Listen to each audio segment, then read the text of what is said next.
teachings.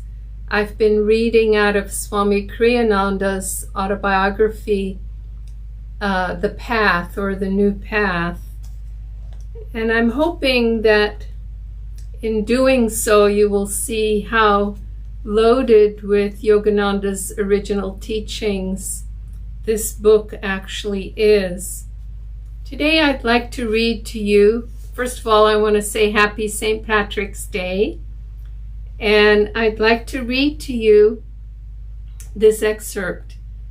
Sometimes he, meaning Yogananda, would not place people in positions for which they were eminently qualified, simply because they no longer needed those particular experiences to grow spiritually.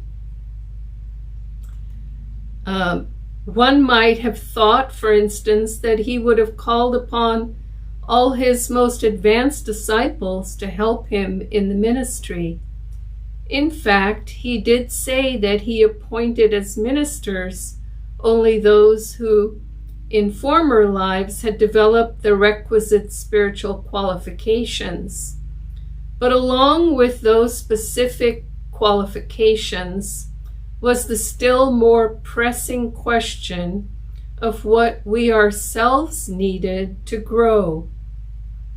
Speaking to me once of Rajarshi Janakananda, his foremost highly advanced disciple, he said, he was leading a center in Kansas City years ago, but I asked him to give it up.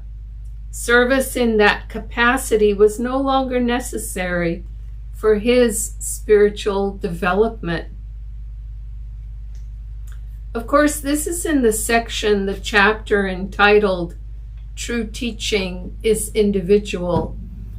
And it is so important for us to remember that the application of true teaching is individual. And this has been a theme that I've been speaking about, reading excerpts from for the last several times.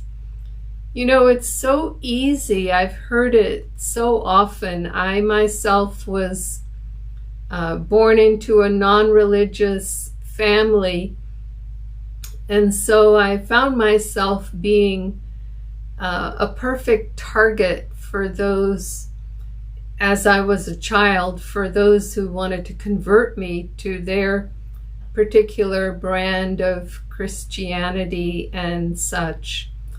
And I observed, even as a child, that people could quote the Bible in favor of a point they were trying to make, and other people could quote the Bible, that very same point, that very same part of the Bible, to make just the opposite point.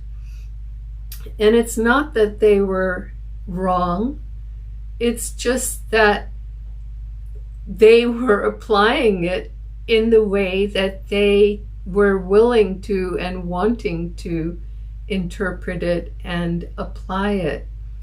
And so I say this because we need the wisdom of those more spiritually evolved than we are. We need to be able to recognize those qualities in a person and then be willing to ask for input when we try to apply the teaching, especially with the Guru not in the body. Try to apply the teachings in our own lives. And of course, this goes for Christ and Christianity, all denominations. I had one young friend tell me years ago when I was in elementary school here, first new in this country, that, Catholics weren't Christian because it was only the Protestant faiths that were Christian. They didn't even recognize the Catholics as being Christian. And I think on St. Patrick's Day, let's just honor it and say that they are Christians.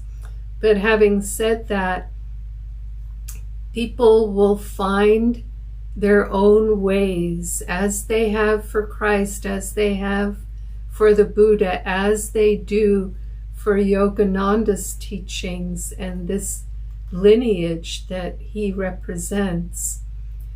Apply them in the way that's most convenient for them.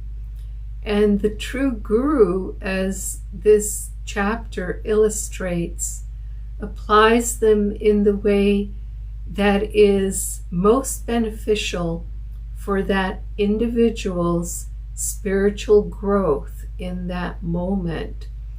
And having learned this, experienced this in living with Yogananda, Swami Kriyanananda applied that also, that same principle at Ananda, and I watched it in action again and again.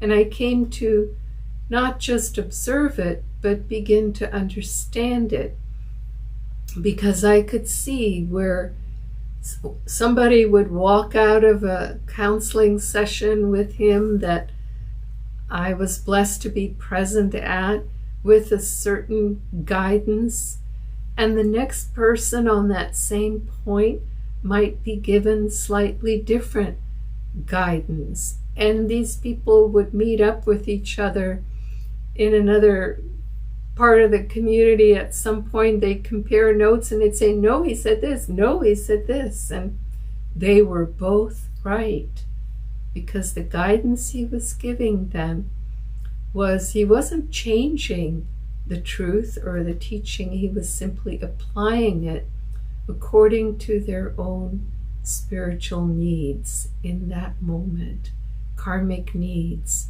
I like to think of it as a bottle that's getting filled with grains of sand that represent our karma. And each bottle that's getting filled is at a slightly different place with slightly different colored sand and size grains, and our karmas are all different, and accordingly our needs to grow spiritually and the ways we can grow spiritually are different and individual. I shouldn't say different, ultimately it's all the same, but they are individual. So joy to you, and we'll see you again tomorrow. Many blessings. Bye-bye now.